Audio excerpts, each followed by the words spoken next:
So before we jump off, because we only got a short amount of time, I wanted to show some love and highlight you for being the Houston's poet laureate, right? I don't want to misquote it. Could you tell the listeners what that is and how you were able to pull that off? Easy. So fifth, and he said easy work too. You're the fifth Houston, right? Fifth of Houston. Awesome. So poet laureates have been around for a long time. What a laureate is so back in England a long time ago, you would have the fool, right? The fool was the only person that could tell the truth to the king, right? But the king would tell the laureate what they needed to say, and the laureate was the one that would go tell people, like an ambassador, right? So I am the poet ambassador, right? For Houston, Texas, and I was appointed by the mayor. When my term starts, it's 2 years. How I got it is I applied. I've been doing poetry pretty much full time since 2009, and in different capacities, even like my job, even my job as a writer. I work for writers in the schools, and even this work I do has been very much so me. Even working with kids and working with teenagers and youth poetry slam and touring and stuff like that. But when the Houston Poet Laureate, I've applied 3 times, and 2 times I didn't get it. The 3rd time I finally did, and it's been a blessing, and I think it's I want to use this title, right? Because this title is it's fleeting. It's only for 2 years, so this title I want to use to be able to amplify as many other smaller outlets, Black outlets, podcasts, whatever. You know what I mean? The larger ones are calling, and they're going to call, but I want to be able to lend my name and to amplify as much as possible. And so man, it's been a blessing. It's been really cool. It's been really cool being a poet laureate. You know what I mean? I even got this here. You know what I'm saying?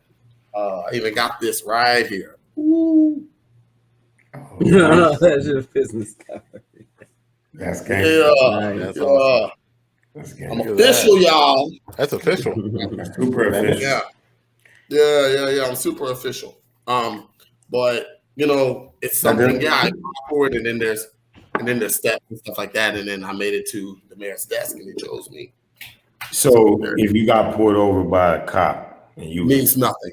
That you will hear Houston Poet Laureate shot. Unarmed. That's crazy, though. I mean, that's crazy. That was awesome. I mean, what was it like? What is it like to, as an artist? I know, at least for me, it's you dream your whole life of like, what does it mean to make it? What does it mean to reach these heights? Right. I would think to be considered a poet ambassador of the city of Houston, poet ambassador is as fucking high as most people can imagine, right? So what do you see going from here? What's next? This is so what's next, man? Publishing, going into the publishing world, using this is not a peak, but it's a new plateau. I see it as, right? It's a new foundation. It's a mesa, if you will. And so it's like I'm not starting from the level I was before. I'm starting at a higher, better level, and this is the grounds. Like, because even when I'm done, even when this term is done, I was still a poet laureate, right? So like as far as things that people can understand, the fee it's not going back down. You know what I'm saying? Like, I'm gonna be it's here now. You know what I mean? Like, the fee doesn't go down, right? So, getting in the publishing world, doing more like corporate gigs and stuff like that, I'm really interested in. And building what I'm already been doing, man. It's my website. My website is busy. You know what I'm saying? It's super, super busy. And I'm really doing some really cool projects. So my goal is these connections that I'm making that I wouldn't have been able to make before, that I wasn't making before. These connections I'm making, these are relationships. I'm gonna foster them. You know what I'm saying? And I'm gonna build off of them and let them grow and make new friends for the future. You know what I mean? When 2023 comes around and I pass the baton to the next poet laureate, there's still more for me to do and to build off of this work. But yeah, going into the publishing space is a goal. That is the goal, and I want to do that while I have this position. Yeah. And my project is creating a spoken word album with Houstonians of all walks of life, setting the bar low, starting off with workshops and stuff. So actually this week, at the end of this week, the workshop, my website is outspokenbean.com. And so more details on that. But if you want to see me perform, I've been performing a lot and doing things, right? I put everything on my website. This was on my website, everything. I got an idea for a scene.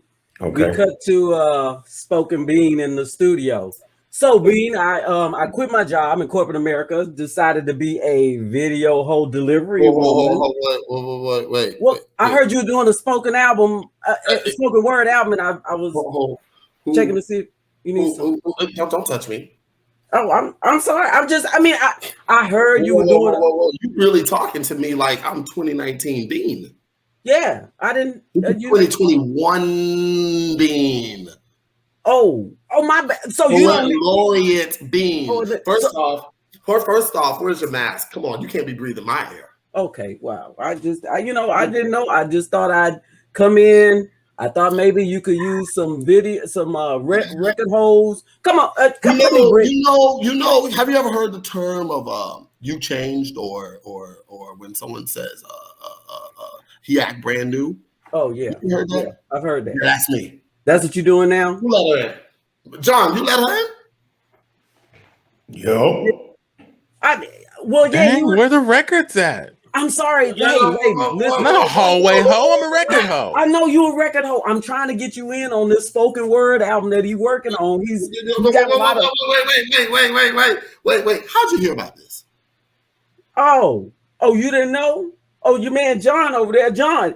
He delivered a cake. Well, what I thought was a cake. He delivered a cake to one of the record hoes' birthday parties. And he was like, yo, y'all record hoes. I know my man Bean is doing a spoken word album. See if you can get in over there. My bad, Bean. I knew you liked my cake, even though you had an allergic reaction last time. And I felt like you might have needed some record holes in here to help you with your album, man.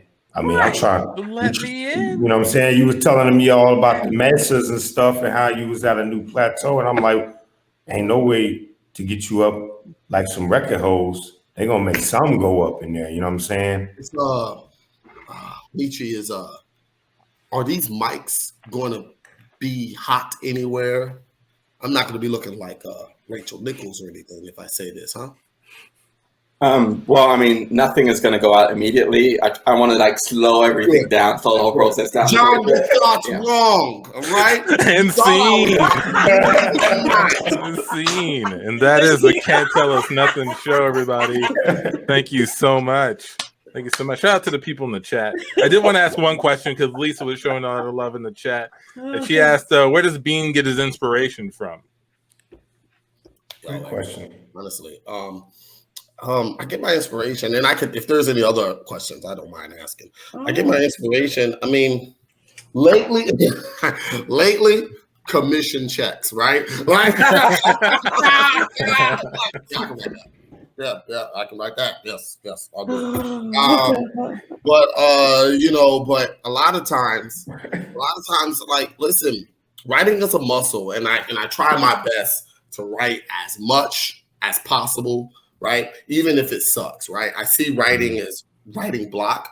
I don't see it writing block as like a deterrent. I see writing block as it's always there, and it's like a slab of marble, and it's something. When I write, it's a little piece of it being chiseled, and I'm chiseling every time, right? And that's exactly the same way that Angelo sculpted David, right? Statue of David. It was a big slab of marble, and he chiseled at it every piece a day. So I feel that by me chiseling, little by little, my David is in that block. So that is powerful words. One last question from Miranda. What part of Houston are you from? I'm not from Houston. I'm so Houston, I ain't from here. Got You know what I'm saying? I grew up in San Antonio. I'm a military brat, really. Grew up in San Antonio. I went to Prairie View to be around as many Black people as possible. And you know what I mean? San Antonio, 7%, yo. You know what I'm saying? You did good coming here, brother. You did good coming here, brother. You know what I'm saying? I went to the Hill. I-10 is a mighty thing. I-10 is a mighty thing. I went to the Hill and then graduated and moved to Houston, like not planning to move to Houston, but I did. One of the better decisions I made. And now I live in the Heights. I live in the Heights now, and Houston has been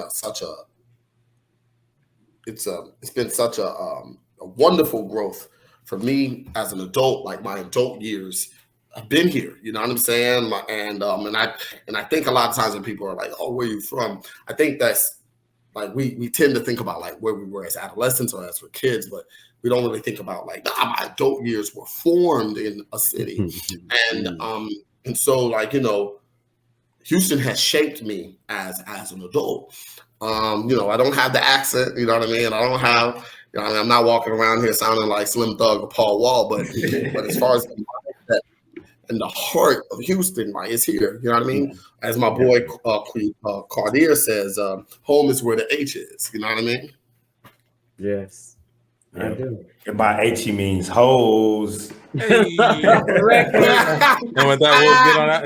DJ Comfy, cue up the track. Shout out to the people in the chat once again. Evan, Lisa, Miranda. Thank you so much for tuning in. Chicken Joe Clark, Pedro, Astrid. Thank you for stopping by, leaving a comment. For John, for Tandy, for Michi, for myself, Antoine. We're out. Thank you so much, Outspoken Bean, for joining us. Check out his stuff. To whom much is given, much is tested.